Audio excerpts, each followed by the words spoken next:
Hello दोस्तों, आज जो कहानी सुनने वाले हैं वो कहानी है जादुई उड़ने वाली कुर्बानी की गाय।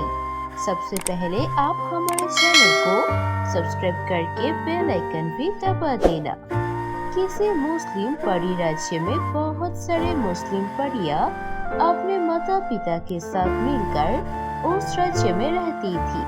उस मुस्लिम परी राज्य में परियों की ईद भी बहुत धूमधाम से मनाया जाता था।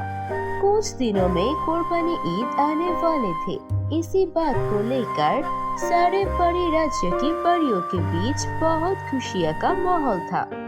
तभी सारे लोगों के लिए रानी परी उस राज्य में ऐलान करते हैं, सुनो मेरी सभी परियां, मैं चाहती हूँ कि इस कुर्बानी हमारे बीच बहुत सारे सुख और शांति लाए हम सबके जीवन में। इसीलिए कोई भी परी अगर कुर्बानी नहीं दे सकेगा तो उसके घर जरूर कुर्बानी का गोश्त पहुंचाना चाहिए।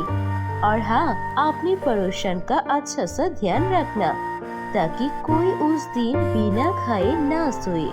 जैसे हमारे धर्म में कहा है, सबको ईद की मुबारकबाद। रानी परी की बात सुनकर सभी परियां सहमत होती है। वैसे भी वो सारे एक साथ मिलजुल कर उस परी राज्य में रहती थी। सिंड्रेला नाम की एक परी थी जो उस परी राज्य में रहती थी।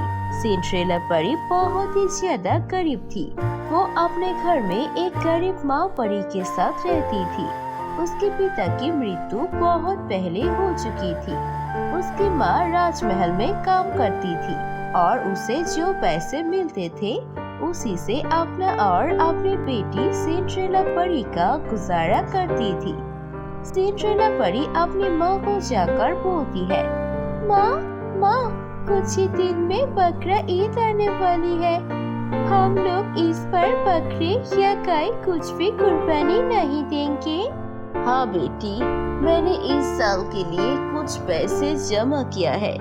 उस पैसों से हम लोग इस बार एक गाय खरीद के कुर्बानी दे देंगे। देखना, इस बार बहुत मजा आएगा। इस ईद में हम लोग बहुत ही धूमधाम से कुर्बानी की गाय खरीदने जाएंगे। माँ सच में? और मैं उस कुर्बानी की गाय की बहुत अच्छे से देखभाल करूंगी, उसे खिलाऊंगी। और माँ, इस बार मैं बहुत खुश हूँ। पिछले कुछ सालों से तो हमने कुर्बानी दी ही नहीं। पैसे की बहुत कमी थी, लेकिन इस बार दे रही हूँ, इसीलिए बहुत खुश हूँ। ऐसे ही दोनों माँ बेटी बहुत खुशी होती है। फिर सिंड्रेला परी बाहर खेलने जाती है। तब उसकी मुलाकात एक दूसरी परी से हो जाती है। उस परी का नाम था मेनका। मेनका परी बहुत ही ज्यादा दोस्त थी। वो हमेशा गरीब परियों को लेकर मजाक उड़ाती थी। वो एक बहुत ही अमीर परी थी। मेनका परी बोलती है, पता है तुम लोगों को, मेरे पापा इस बार तो उड़ने वाली गाय की कुर्बानी देंगे। मैंने सुना है इस परी राज्य में सिर्फ कुछ ही उड़ने वाली गाय है जो इस बार कुर्बान होने वाली है। और मेरे पापा ने भी एक खरीदा है। और तुम लोग क्या देने वाली हो? फिर से वही बकरी और या फिर कोई मामूली से गाय? मेनका परी, तुम हमेशा ऐसा क्यों करती हो? तुम्हें तो पता है ना, हम लोग कुछ ज्यादा अमीर नहीं है। तुम्हारे बाबा शायद उड़ने वाला गाय दे या फिर कुछ और दे, उसे तो हमें फर्क नहीं पड़ता। हम तो गरीब है, हम तो छोटा सा एक बकरा या फिर मामूली सा गाय ही कुर्बान देंगे। हाँ, छोड़ो, मैं और नहीं सुन रही तुम लोगों की बात। वैसे सिंड्रेला परी, तुम बताओ, तुम इस बार क्या कुर्बान दे रही हो? मेनका परी, वैसे हम लोग इस बार एक छोटा सा गाय कुर्बानी के लिए खरीद लेंगे। मेरे माँ ने ऐसा ही कहा था। एक छोटा सा गाय? इनके तो चलो कम से कम बड़ा गाय है, लेकिन तुम लोग छोटा सा गाय कुर्बान दोगे? उससे अच्छा कुर्बानी मत ही दो। हमें देखो, हम उड़ने वाला गाय कुर्बानी दे रही है। मेनका की इस तरह की बात सुन के सिंड्रेला परी को बहुत बुरा लगता है। वो उदास होके घर चली आती है और घर घर जाकर अपनी माँ से बात करने लगती है। माँ सुनो, हम भी तो एक गाय खरीद ही रही है, तो क्यों न हम भी एक उड़ने वाला गाय खरीद ले। बहुत लोगों ने उड़ने वाला गाय खरीदा है, तो फिर हम क्यों इस बार एक छोटा सा गाय कुर्बानी देंगे। देखो बेटी, ऐसे नहीं करते।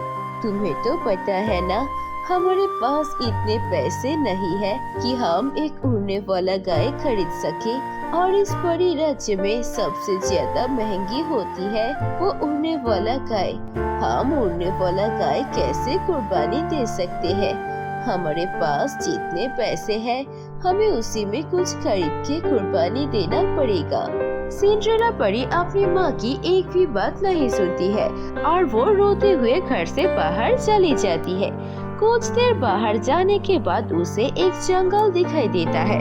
वो गुस्से में उसी जंगल के अंदर जाने लगती है और बोलती है, बहुत हो गया, मैं अब उस घर में वापस नहीं जाऊंगी। सभी लोग मेरा मजाक उड़ाएंगे। सब लोग कितने बड़े बड़े गाय या फिर एक उड़ने वाले गाय का कुर्बानी दे रही है, लेकिन मैं और मेरी माँ एक छोटा सा गाय कुर्बानी दे रही है। इससे अच्छा होगा मैं इसी जंगल में रहूंगी और ईद खत्म होने के बाद वापस चली जाऊंगी। ऐसे ही सोच के सिंड्रेला परी और जंगल की तरफ चल रही थी। तभी उसे कहीं दूर से एक परी की चिल्लाने की आवाज आती है, बचाओ, मुझे कोई बचाओ, मैं बहुत ही ज्यादा जख्मी हालत में हूँ, मेरी मदद करो कोई। परी की आवाज सुनकर सिंड्रेला परी उस आवाज का पीछा करती है और कुछ देर बाद उसे एक परी मिलती है जो बहुत ही ज्यादा जख्मी हालत में था। परी को जख्मी हालत में देख के सिंड्रेला परी अपनी जादू से उस परी का जख्म ठीक करती है और उस परी से पूछती है, परी तुम कौन हो? इससे पहले तुम्हें तो कभी भी इस परी राज्य में नहीं देखा। तुम क्या इस परी राज्य में नई आई हो? नहीं, मैं इस परी राज्य की नहीं हूँ। मैं दूसरी परी राज्य की राजकुमारी हूँ। मुझे एक शैतान जादूगरनी ने ऐसे हालत में छोड़ दिया था। तुमने मेरी जान बचाई, इसके लिए बहुत बहुत शुक्रिया। लेकिन मैंने अपने जादू से देखा है कि तुम बहुत ही ज्यादा मायूस हो, और इसलिए मायूस हो क्योंकि तुम्हें एक उड़ने वाला गाय चाहिए, है ना? ये सच बात? आप तो सच में बहुत अच्छी जादू जानती है। आपको मेरे मन की बात पता चल गया है। हाँ, मुझे एक उड़ने वाला गाय चाहिए। मैं उसे कुर्बानी देना चाहती हूँ। ये छोटा सा एक गाय कुर्बानी दे के क्या होगा? देखो सिंड्रेला, ये बहुत ही गलत बात है। कुर्बानी सिर्फ पैसों से या फिर किसका पशु कितना बड़ा है ये देखकर नहीं होता है, बल्कि कुर्बानी तो होती है ऊपर वाला की रहमत के लिए, ताकि हम उन्हें संतुष्ट कर सके और अपने अंदर की जो पशु है उसे भी कुर्बान कर सके। लेकिन तुमने मेरी जान बचाई, इसीलिए मैं तुम्हें एक जादुई उड़ने वाला गाय देता हूँ। ये लो, ये है एक जादुई उड़ने वाला गाय। इस गाय को तुम इस बार कुर्बान कर देना। आपका बहुत बहुत धन्यवाद परी। आपने तो मेरी इतनी बड़ी इच्छा पूरी कर दी, और मैं आपकी कही हुई सारी बात याद रखूंगा। उसके बाद वो राजकुमारी परी वहाँ से गायब हो जाती है और सिंड्रेला परी वो उड़ने वाला गाय लेकर घर चला आता है। कुर्बानी जब तक न आती है तब तक सिंड्रेला परी उस उड़ने वाली गाय का बहुत अच्छे से देखभाल करती है, और ईद के दिन वो सब लोग मिलकर उड़ने वाले गाय का कुर्बान कर देती है।